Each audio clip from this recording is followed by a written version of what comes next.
Roi Lion est juste un joli dessin animé pour enfants, un conte magique sur la vie des animaux, et si je vous disais qu'il cache des leçons philosophiques profondes sur la vie, le pouvoir, la morale et même la destinée. Dans cette vidéo, nous allons plonger dans les aspects philosophiques du Roi Lion, et je vais vous prouver que ce film est bien plus qu'une simple fable. Il aborde des questions complexes sur le leadership, le sacrifice et le sens de la vie. Alors, si vous avez toujours pensé que ce film était juste une histoire pour enfants, préparez-vous à voir le Roi Lion sous un tout nouveau jour. Restez avec moi jusqu'à la fin, car nous allons décortiquer des thèmes puissants qui pourraient bien changer votre vision de ce classique. Et n'oubliez pas de vous abonner pour plus de contenu qui mêle cinéma et philosophie.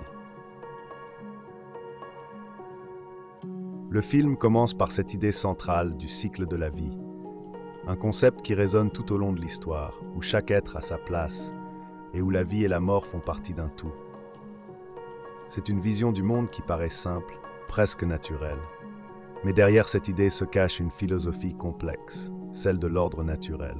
Ce cycle n'est pas juste une idée poétique, c'est un concept profondément philosophique qui a traversé les siècles. Dans la pensée de Rousseau, par exemple, la nature est vue comme un modèle d'harmonie, un état où tout est à sa place. Et bien que le Roi Lion semble nous dire que tout va à sa place, de Simba à Mufasa, tout est une question de destinée, la question se pose, est-ce vraiment un ordre juste ou est-ce une forme de fatalité que l'on doit accepter? Rousseau, par exemple, croyait que l'homme était naturellement bon, mais que c'est la société qui le corrompt. Dans le Roi Lion, Simba se retrouve à devoir accepter sa place dans ce cycle naturel, mais à quel prix? La destinée de Mufasa semble écrite, et Simba, après la mort de son père, se retrouve à devoir accepter son rôle de roi. Mais est-ce que cette place est vraiment la seule solution? Ou Simba aurait-il pu s'en affranchir, comme l'a fait son père dans sa jeunesse? Là où la philosophie de l'ordre naturel se complexifie, c'est dans l'idée de liberté. Mufasa, le roi, incarne la sagesse, mais aussi une forme de soumission à ce cycle. En l'acceptant, Mufasa et les autres personnages semblent trouver une sorte de paix. Mais si l'on examine la liberté à travers les yeux de quelqu'un comme Sartre, qui croit que l'homme est libre de définir son propre destin, on se demande si Simba, en suivant les règles du cycle de la vie, n'est pas en réalité pris dans une illusion de liberté. Simba semble contraint à jouer son rôle de roi. N'est-il pas prisonnier de cette idée du cycle, plutôt que véritablement libre? Une question intéressante que le Roi Lion nous pousse à poser. Et vous, croyez-vous que la liberté dans ce film est un vrai choix ou une illusion imposée par ce fameux cycle? Passons maintenant à un des aspects les plus fascinants du film, le leadership. Mufasa, le Roi Lion, incarne un leadership moral basé sur des principes de justice, de sagesse et de devoir. Il est le modèle de la moralité et du sacrifice, un roi qui guide son royaume avec une vision claire du bien-être collectif. Mufasa nous montre ce que pourrait être un leadership fondé sur la morale, une vision que l'on pourrait rapprocher de la philosophie de Kant. Pour Kant, la moralité est une question de devoir et de respect des principes universels, peu importe les conséquences. Mufasa, en cela, ne fait pas que régner. Il enseigne à Simba que tout acte doit être fait dans le respect des valeurs fondamentales du royaume, peu importe les difficultés. Il incarne cette idée de l'impératif catégorique, la nécessité d'agir selon des principes éthiques, quelle que soit la situation. Mais malgré cette vision idéale du leadership, Mufasa se retrouve confronté à une dure réalité.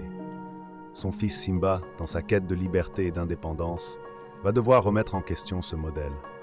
C'est là que le film soulève une question complexe. Est-ce que la moralité, à elle seule, suffit pour être un bon leader? Scar, son frère, représente l'antithèse de Mufasa. Alors que Mufasa incarne la noblesse de cœur et la moralité, Scar, lui, est le calculateur, le manipulateur.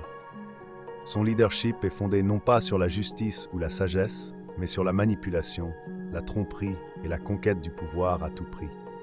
C'est ici qu'on peut faire un parallèle avec la philosophie du pouvoir de Nietzsche, qui parle de la volonté de puissance. Scar ne veut pas gouverner pour le bien du royaume, mais pour satisfaire son désir personnel de pouvoir, sans se soucier des conséquences morales. Le contraste entre Mufasa et Scar soulève une autre question philosophique majeure. Est-il plus efficace d'être moral comme Mufasa ou d'être pragmatique et manipulateur comme Scar? Scar réussit à usurper le trône, certes, mais à quel prix? Le chaos qu'il provoque montre les limites d'un leadership basé sur l'immoralité.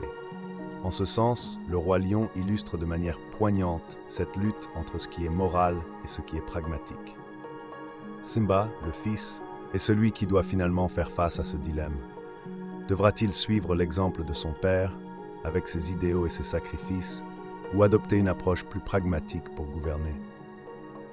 L'un des moments les plus tragiques et bouleversants du film, c'est sans aucun doute la mort de Mufasa.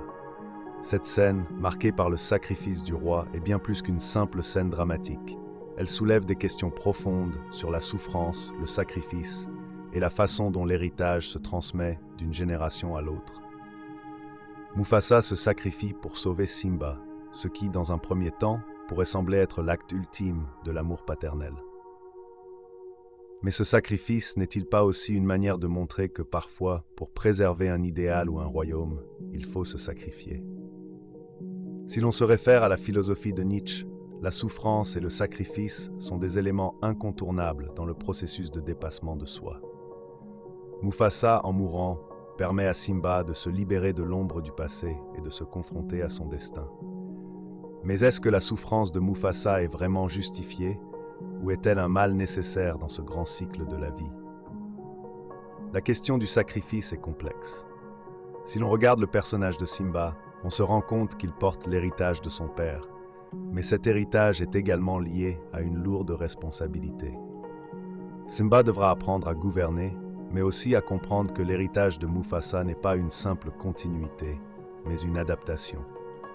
Simba ne peut pas simplement suivre les pas de son père à la lettre, il doit réinventer cet héritage pour en faire quelque chose de personnel et d'authentique.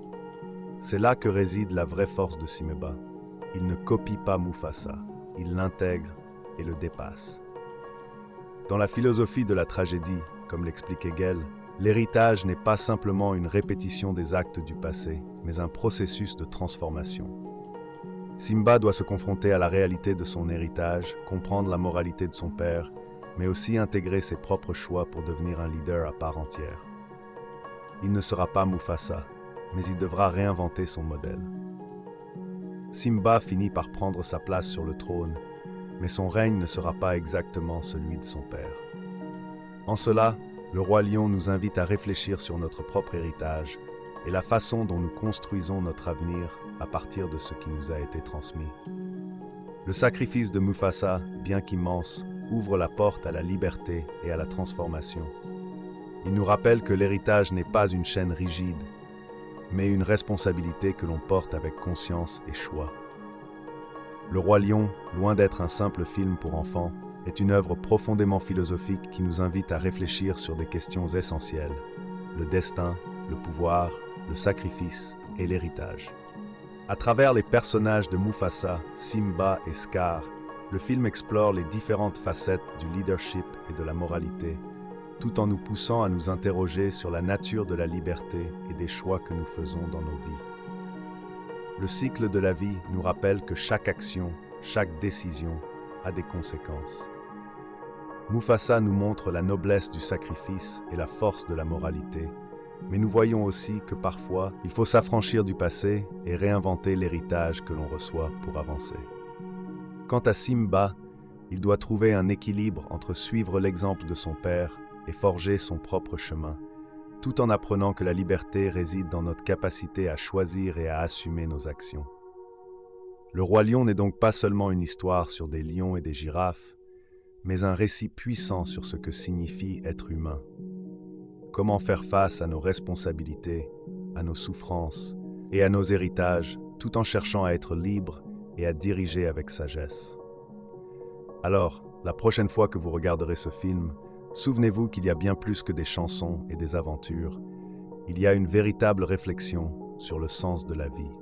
Si vous avez aimé cette analyse et que vous souhaitez en savoir plus sur les liens entre cinéma et philosophie, n'oubliez pas de vous abonner à la chaîne, de laisser un commentaire et de partager cette vidéo. Et vous, qu'avez-vous pensé des leçons philosophiques que l'on peut tirer de Le Roi Lion? Laissez vos réflexions dans les commentaires. À très bientôt pour de nouvelles vidéos philosophiques.